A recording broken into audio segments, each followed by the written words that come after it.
கர்த்தருடைய நாமத்துக்கு மகிமை உண்டாகட்டும். இந்த வேளையிலே ஆண்டவர் நமக்கு கொடுக்கிற வார்த்தையாவது ஏசியா தீர்க்கதரிசியின் புஸ்தகம் 57ஆம் அதிகாரம் 18வது வசனம் சொல்கிறது, அவர் வழிகளை நான் பார்த்து அவர்களை குணமாக்குவேன், அவர்களை நடத்தி திரும்பவும் அவர்களிலே துக்கப்படுகிறவர்களுக்கு ஆறுதல் அளிப்பேன் என்று ஆண்டவர் சொல்கிறார். பாருங்களேன், அவர்கள் வழியை பார்த்து அவர்கள் வழியை என்ன செய்வேன், நான் பார்த்து அவர்களை என்ன செய்வேன், குணமாக்கி அவர்களை நடத்துவேன் என்று ஆண்டவர் சொல்கிறான். உன்னை குணமாக்குறது மாத்திரம் அல்ல, உன்னை நடத்துகிற தேவன். கரங்களை தட்டி தேவனை மகிமைப்படுத்துமா. அவர் குணமாக்குறவர் மாத்திரம் அல்ல, உன்னை சுகமாக்கி இயேசு கிறிஸ்துவுக்குள்ளா கொண்டு வந்துட்டாரு. உன்னை நடத்துறதுக்கும் அவர் போதுமானவராக இருக்கிறார். அவர் உன்னை நடத்துகிறதுக்கும் அவர் போதுமானவராக இருக்கிறார். அல்லேலூயா. நான் காலையில் எழுந்து என்ன செய்வேன், அல்லேலூயா, தேவ சமூகத்தில் இன்னைக்கு எனக்கு ஜீவனை கொடுத்தபடினாலே நன்றி ஆண்டவரே பாடுவோமா சில நேரங்களில். இந்த நாளில் ஒவ்வொரு நிமிடம் உந்தன் நினைவாய் மாற வேண்டும். இந்த நாளில் ஒவ்வொரு நிமிடம் உந்தன் நினைவாய் மாற வேண்டும். என் வாயில் வார்த்தை எல்லாம் பிறகாய மாற்ற வேண்டும். என் வாயில் வார்த்தை எல்லாம் பிறகாய மாற்ற வேண்டும். அல்லேலூயா. அப்படியே வாயின் வார்த்தையெல்லாம் மற்றவர்களை பேசுவதற்கு இல்லை, மற்றவர்களை ஏசுவதற்கு இல்லை. ஆண்டவர் இயேசு நம்மளை குணமாக்கி நம்மளை சுத்திகரித்து மற்றவங்களை சுத்திகரிக்கும்படியாக, மற்றவர்களுடைய காயங்களை கட்டும்படியாக நம்ம காயங்களை கட்டியிருக்கிறாரு, நம்ம காயங்களை சுகமாக்கி இருக்கிறாரு. காரணம், நீங்கள் மற்றவர்களுடைய காயங்களை கட்டுவதற்காக இயேசுவை பாருங்கள் என்று சொல்ல வேண்டும். ஆமென் சொல்லுமா. ஆண்டவர் ஏசியா தீர்க்கதரிசியின் புஸ்தகம் 57:18 சொல்லுது, அவர் வழிகளை நான் பார்த்து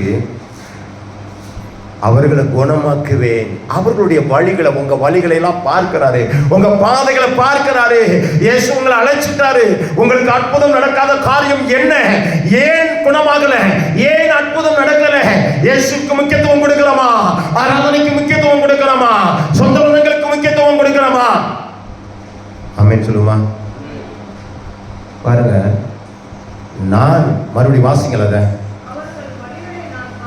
அவர்கள் வழிகளை பார்த்து உங்களுடைய நடைகள் உடைகள் செயல்பாடுகள் அதையெல்லாம் பார்த்து, உங்க சாட்சிகளை பார்த்து, நீங்க உங்க செயல்பாடுகளை பார்த்து அவர்களை நான் குணமாக்குவேன் என்று சொல்கிறான். குணமாக்குவதற்கு உன் கேரக்டர் சரியா இருக்கணும். அல்லேலூயா, அல்லேலூயா. உன்னுடைய சுபாவங்கள் சரியா இருக்கணும். நீங்க பரிசுத்த ஜீவிதம் ஜீவிக்கணும் உன்னை சுகமாக்குறதுக்கு. ஆமென் சொல்லுவோமா. டாக்டர்கிட்ட போனோம்னா சொல்லுவாங்க, டாக்டர்கிட்ட போனோம்னா என்ன, கறி சாப்பிட்டீங்களா, அதை செஞ்சீங்களா, இதை செஞ்சீங்களா, இனிமேல் கறி சாப்பிடாதீங்க, அதனால தான் இந்த பிரச்சனை. அல்லேலூயா. கறி சாப்பிட்டீங்கன்னா குணமாகாது. ஃப்ரை பண்ண எண்ணெயா சாப்பிட்டீங்கன்னா என்ன செய்யுது, ஃப்ரை பண்ணாது. ஃப்ரை பண்ணது சாப்பிட்டோம்னா என்ன ஆகும்? அப்போ என்ன ஆகும்?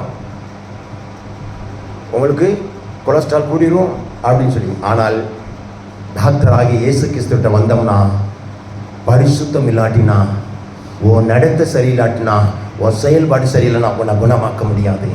அதெல்லாம் சொல்லுகிறாரு. இந்த நாளில் ஆண்டவர் சொல்கிறாரு, உன் வழிகளை பார்த்து அவர்களை குணமாக்குவேன் என்று சொல்கிறார். ஆமென் சொல்லுமா. மனுஷன் முகத்தை பார்க்கிறான், நம்ம ஆண்டவர் என்ன எதை பார்க்கிறாரு? இருதயத்தை பார்க்கிறாரு, உன் செயல்பாடை பார்க்கிறாரு. நீ பரிசுத்தமா இருக்கியா இல்லையா? என்னை குறித்து ஆண்டவருக்கு தெரியும், நவீனமாக குறித்து ஆண்டவருக்கு தெரியும். ஆமென் சொல்லுமா. நீ என்ன நிலைமையில் இருக்கிற, நீ போகிற, எங்கெங்க வேலை செய்கிற, என்ன செய்கிற, நீ எங்கெங்க போகிற, எல்லாமே கர்த்தருக்கு தெரியும். ஆனா உன்னை சுகமாக்கணும்னா உன் வழிகளில் எல்லாம், வழிகளை எல்லாம் பார்த்து, உன் செயல்பாடுகளை எல்லாம் பார்த்து என்ன செய்வேன்? குணமாக்கி உன்னை நான் திரும்பவும் அந்த பரிசுத்த சந்ததியாவே நடத்தி, ஏன்னா திரும்பவும் அவர்களுக்கு என்னன்னா அவர்களிலே துக்கப்படுகிறவர்களுக்கு நான் ஆறுதலை அளிப்பேன்.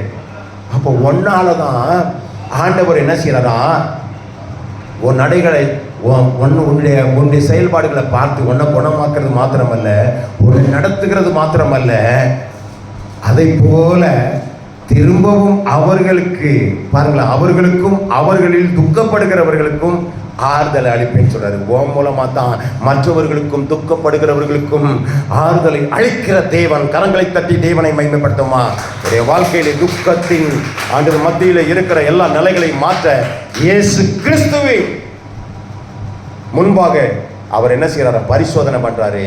அதுதான் உன்னுடைய செயல்பாடுகள். எப்படிப்பட்ட நிலைமை, நீ ஒரு வாரம் நீ என்ன செஞ்சேன்னு தெரியும், ஆண்டவருக்கு தெரியும், எனக்கு தெரியாது. ஆனா கர்த்தருடைய சமூகத்திலே ஜெபிக்கும் போது, நீ ஆண்டவருடைய சமூகத்தில் வரும்போது, நீ சரியான நபரா சரியில்லாத நபராக கர்த்தருக்கும் உனக்கும் உள்ள உறவுகள் ஆண்டவருடைய ஸ்தோத்திரம் ஒரு செயல்பாடுகள் சரியில்லைன்னா அது துண்டிக்கப்பட்ட நிலைமையில் இருக்கிறது. உன் ஜெபம் கேட்கப்படாது, உனக்கு அற்புதம் நடக்காது. அப்படிப்பட்ட நிலையை என்ன செய்யக்கூடாது, எனக்குள்ளே இருக்குமானால், அதை சங்கீதக்காரன் தாவீது சொல்றான், வேதனை உண்டாக்குற வழிகள் இருக்குமானால் அதை ஆராய்ந்தறிந்து என்னிலிருந்து அதை எடுத்து போடும் என்று சொல்கிறான். நான் தேவனுக்கு அற்புதங்கள் பெறுவதற்கு தகுதி உள்ள நபராக, கர்த்தர் நடத்துகிற பாத்திரமாக, கர்த்தர் ஆண்டவரே ஸ்தோத்திரம் என் மூலமாக மற்றவர்களை ஆண்டவரே மற்றவர்களுக்கு ஆறுதல் அளிக்கும்படியாக என்னை வைத்திருக்கிறார் என்பதை நாம் உணர்ந்து, நாம் ஆராய்ந்து அறிந்து நாம் ஆண்டவருக்கு முன்பாக நிற்க வேண்டும். வாசிப்போம். யோசுவாவின் புஸ்தகம் நம்மை குணமாக்குறது.